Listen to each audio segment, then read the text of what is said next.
Baik, Assalamualaikum warahmatullahi wabarakatuh. Bagaimana kabarnya anak-anak? Semoga anak-anak selalu sehat ya.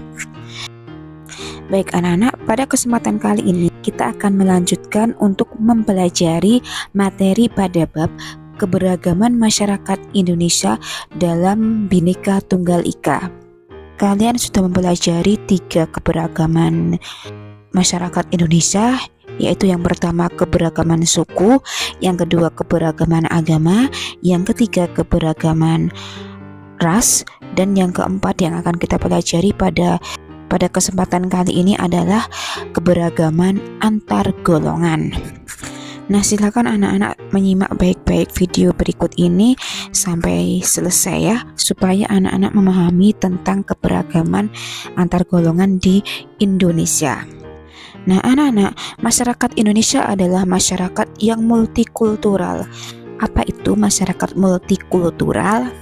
Masyarakat multikultural merupakan masyarakat yang memiliki beragam agama, beragam bahasa, dan budaya. Nah, selain itu, masyarakat multikultural itu juga ditandai oleh banyaknya atau beragamnya golongan atau kelompok di dalam masyarakat itu sendiri. Nah, masyarakat Indonesia itu sendiri memiliki beragam kelompok atau golongan. Kelompok-kelompok dalam masyarakat itu dianggap sebagai satu golongan, yang mana hal ini biasanya untuk memudahkan dalam mengidentifikasi perbedaan kelompok yang satu dengan kelompok yang lain, maupun untuk menandai persamaan dari berbagai kelompok. Nah, kalau kita akan belajar antar golongan, maka kita harus mengetahui terlebih dahulu apa itu golongan. Anak-anak, golongan itu merupakan kelompok orang.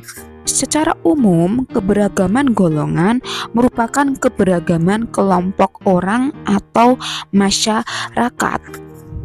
Golongan yang dimaksud merupakan semua jenis golongan yang bukan hanya suku, agama, ras, tetapi juga berbagai kelompok lainnya selain suku, agama, dan ras. Yang perlu anak-anak ketahui, keberagaman antar golongan itu dapat dibedakan menjadi 2 jenis, yaitu yang pertama keberagaman antar golongan secara horizontal, dan yang kedua keberagaman antar golongan secara vertikal. Nah, baiklah, kita bedakan antara keberagaman antar golongan secara horizontal dan keberagaman antar golongan secara vertikal. Kita masuk terlebih dahulu yang pertama, keberagaman antar golongan secara horizontal ya anak-anak. Nah, secara horizontal, keberagaman ini ditandai dengan adanya perbedaan suku, agama, ras, adat istiadat, bahasa, dan budaya. Golongan secara horizontal itu setara, tidak memandang lebih tinggi dari golongan lainnya. Namun, meskipun golongan secara horizontal ini kedudukannya setara, tidak ada tingkatannya, tidak ada lapisan atas maupun lapisan bawah, tetapi keberagaman secara horizontal ini seringkali menyebabkan anggota golongannya itu merasa paling benar, sehingga cenderung akan merendahkan anggota golongan atau kelompok yang lain. Kalau keberagaman secara horizontal yang perlu anak-anak ingat itu adalah keberagaman horizontal itu setara, tidak ada tingkatannya, tidak ada lapisan atas maupun lapisan bawah ya. Misalnya beragaman suku, setiap suku itu sama kedudukannya. Misalnya antara suku Jawa yang ada di Pulau Jawa, suku Batak yang ada di Sumatera Utara, kemudian suku Dayak yang ada di Kalimantan, suku Bugis yang ada di Sulawesi, kemudian suku Dani dan suku Asmat yang ada di Papua, itu kedudukannya sama ya anak-anak. Kemudian contohnya lagi keberagaman agama ya, antara agama yang satu dengan agama yang lain itu tidak ada tingkatannya atau bisa dikatakan kedudukannya sama ya. Demikian pula dengan ras ya anak-anak, antara ras Malayan atau Melayu Mongoloid, kemudian ras Asiatik Mongoloid, ras Kaukasoid dan ras Melanosoid itu setara, tidak ada tingkatan. Jadi itu yang dinamakan dengan keberagaman antar golongan secara horizontal ya anak-anak, setara, tidak ada tingkatan dan sulit atau tidak bisa berubah. Tidak bisa berubah, misalnya orang dengan suku Jawa meskipun dia merantau ke luar Jawa, dia akan tetap bersuku Jawa ya. Demikian pula dengan orang dengan ras Melayu Mongoloid, meskipun dia pindah ke daerah Papua atau daerah Sulawesi, dia tetap akan memiliki ras Malayan atau Melayu Mongoloid ya, dan sebagainya. Nah, yang kedua adalah keberagaman antar golongan secara vertikal. Nah, di dalam keberagaman secara vertikal itu terdapat hierarki atau tingkatan, atau terdapat lapisan atas dan lapisan bawah yang cukup tajam. Contohnya adalah penggolongan berdasarkan jenis pekerjaan, misalnya seperti buruh, petani, guru, karyawan, nelayan dan sebagainya. Penggolongan secara vertikal yang lainnya juga berdasarkan status sosial ekonomi ya. Ada masyarakat ekonomi bawah, kemudian menengah dan ekonomi atas. Kemudian selain itu juga penggolongan berdasarkan pendidikan.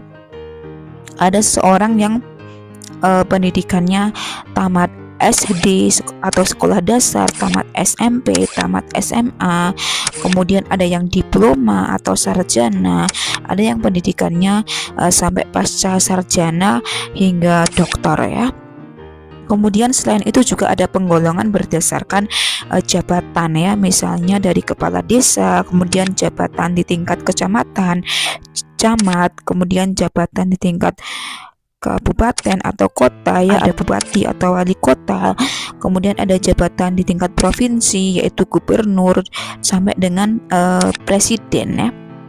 Dan kemudian juga ada golongan dari partai politik ya anak-anak. Partai politik di Indonesia ini sangat beragam ya.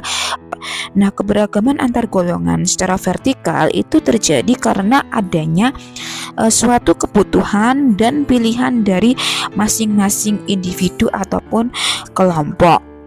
Nah, ciri dari keberagaman antar golongan secara vertikal ini yaitu perbedaan golongan itu dapat berubah atau berpindah ya anak-anak. Perubahan itu ada yang relatif mudah, tapi juga ada yang relatif sulit ya untuk berubah ataupun berpindah dari satu golongan ke golongan yang lain ya. Semisal anak-anak golongan pendidikan, untuk bisa menjadi golongan pendidikan sarjana maka harus tamat SD, SMP, kemudian SMA. Contoh lainnya adalah golongan berdasarkan status sosial ekonomi ya. Masyarakat ekonomi bawah itu bisa menjadi masyarakat menengah, bahkan bisa menjadi masyarakat atas apabila orang tersebut memiliki keinginan untuk menaikkan status sosial ekonominya dari kelas bawah ke kelas menengah, kemudian ke kelas atas dengan bekerja keras ya. Jadi status sosial ekonomi itu bisa berubah, bisa meningkat maupun bisa menurun. Jadi yang perlu anak-anak ingat adalah bahwa ciri-ciri dari keberagaman antar golongan secara vertikal itu yang pertama terdapat hierarki atau tingkatan atau perbedaan antara lapisan atas dengan lapisan bawah yang cukup tajam ya. Yang kedua, keberagaman antar golongan secara vertikal itu bisa berubah atau berpindah ya, entah itu perubahannya mudah ataupun perubahannya sulit. Tergantung bagaimana usaha dari individu itu sendiri untuk berubah dari satu tingkat ke tingkat yang lebih tinggi atau ke tingkat di atasnya. Kemudian kenapa bisa ada berbagai keberagaman antar golongan? Nah, anak-anak, keberagaman antar golongan itu disebabkan oleh beberapa faktor ya. Jadi ada beberapa faktor yang menyebabkan keberagaman antar golongan pada masyarakat Indonesia. Baik anak-anak, kita akan mempelajari faktor-faktor apa saja yang menyebabkan keberagaman antar golongan pada masyarakat Indonesia di part atau bagian yang kedua ya. Jadi silahkan anak-anak menyimak penjelasan mengenai faktor-faktor penyebab keberagaman antar golongan pada part atau bagian yang kedua. Sekian penjelasan dari Ibu. Wassalamualaikum warahmatullahi wabarakatuh.